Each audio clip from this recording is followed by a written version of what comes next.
Chapter 5. In war, it was common to be up before dawn, but the last one had been so long ago that Amon Sharp had trouble clearing the fog from his still sleeping mind. Atop his undergarments, he began strapping various articles of clothing and armor. Even without war to justify it, full regalia would be expected from the Council of Elders. As quickly as his sluggish body would allow, he donned his first layer, cotton breeches, padded doublet, and socks. Then the hardware, cuisses and greaves first, since it was easier to bend down to his legs without the weight of other armor.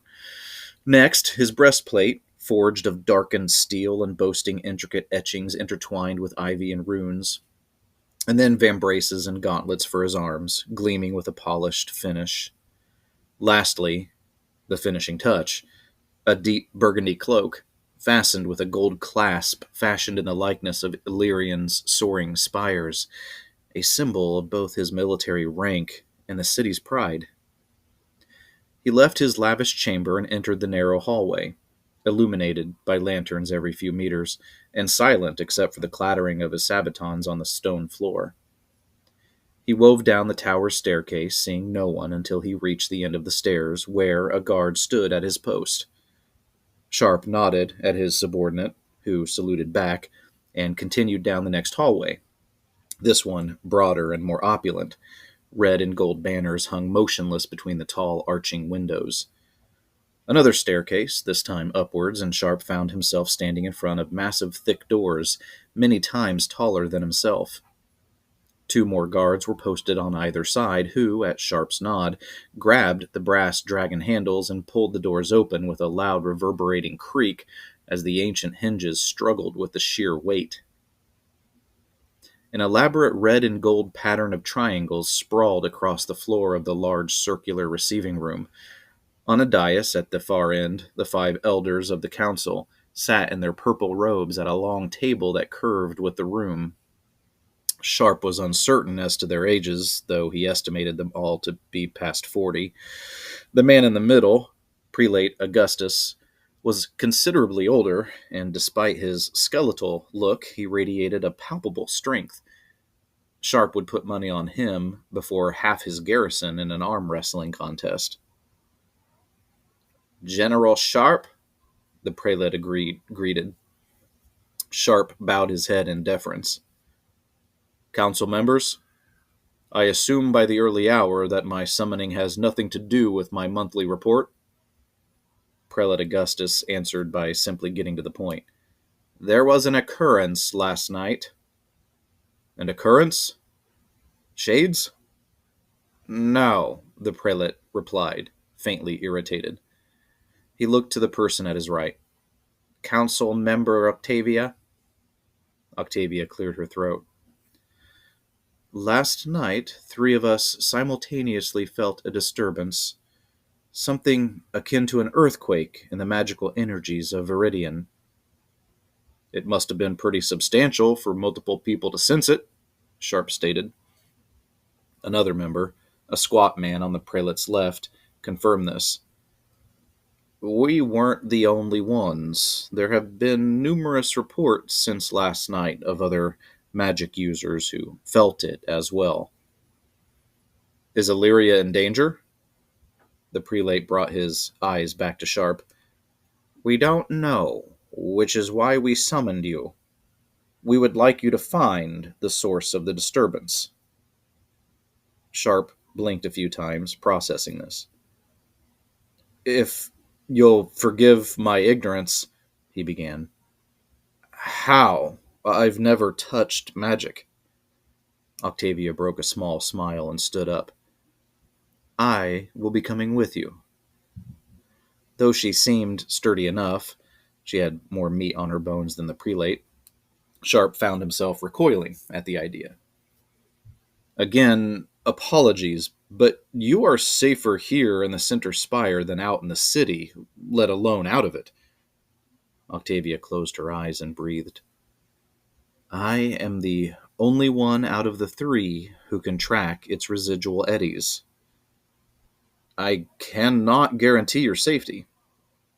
I do not require such a guarantee. I am perfectly capable of taking care of myself. Having a council elder in my squad creates a liability, especially outside of Illyrian.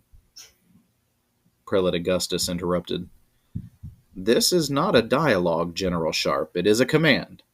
You will take Council Member Octavia, along with a host of guards of your own choosing, and she will lead you to the source of the disturbance. Your only job is to protect her, should it become necessary, from whatever it is you find. It was useless to argue. Sharp bowed his head, knowing he overstepped. Of course. When do we leave? Octavia pushed her chair in. As soon as you gather your men. Zara hadn't slept all night, worried about what to do with this woman who appeared out of nowhere, and how she would explain the damage in the cellar to her parents. Luckily, they had been out when the explosion happened. Zara had tidied as much as she could, and though concerned, Leela had returned home with the instructions to say nothing to anyone about what had happened. Leela was still convinced that the woman was the historical Alara Evergreen from the Chronolore books, but it just didn't make sense to Zara. To avoid suspicion, Zara had taken a chance by leaving the unconscious woman in the cellar to say goodnight to her parents. She had even gone as far as walking up the stairs to her room. Once her parents had shut their bedroom door, she raced back to the cellar where the woman still lay. Zara didn't know if she should tell her parents about the stranger. If she did, they would immediately send for the garrison to lock the woman away, and Zara was too curious to leave such a mystery unsolved. That, and admitting to one piece of the story, required admitting to the other part, the wrecked cellar, and Zara wasn't sure how she wanted to approach that subject. She felt incredibly guilty for the damage, and would prefer to fix it on her own, somehow.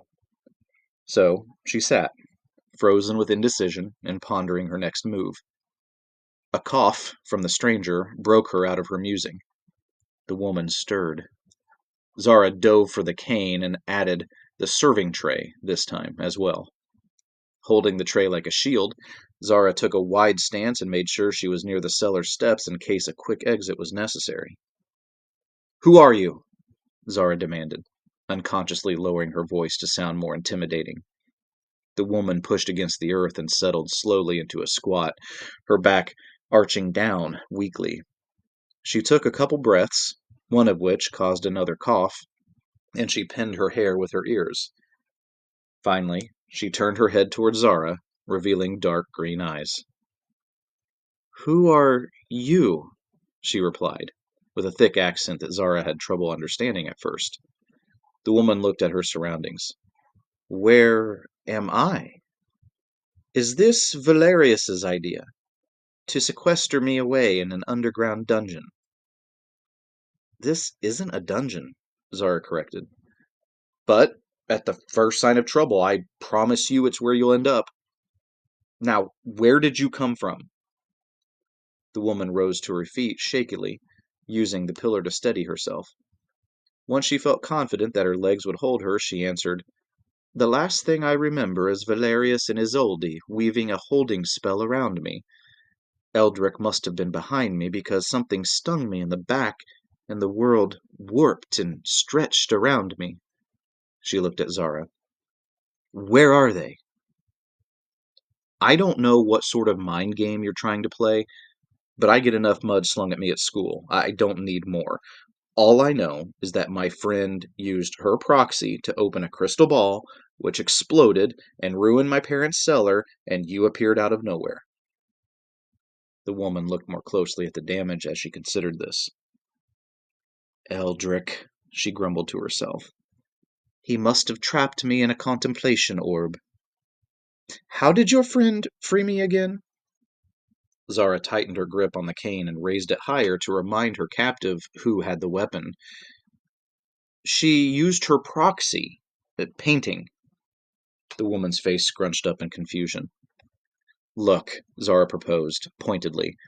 I don't want trouble, but we're both partially responsible for the mess down here, and my parents will drown me if they find out. What if you help clean this all up, and then I'll pretend I never saw you, and you can return to whatever Chronolore reenactment you came from. A confused look slowly clouded the woman's face. Wait, where exactly am I? Illyrian? She paused. When? Zara had to keep herself from rolling her eyes. 2077 CC? Augustus is prelate? Viridian is round? Things fall down and not up? A hand went to the pillar, and the woman bent over a little as though she were going to vomit. She forced herself to take deep breaths, consciously in through the nose and out through the mouth. Zara resisted the urge to help, though her cane and serving platter did lower a bit. Who are you? Zara asked again, earnestly. The woman's back slid down the pillar until she was seated on the earthen floor once more. They won, she divulged, resigned. Her hands lay limply in her lap, open-palmed. My name is Illyria Evergreen, daughter of Marta Evergreen, member of the First Council. And I lost.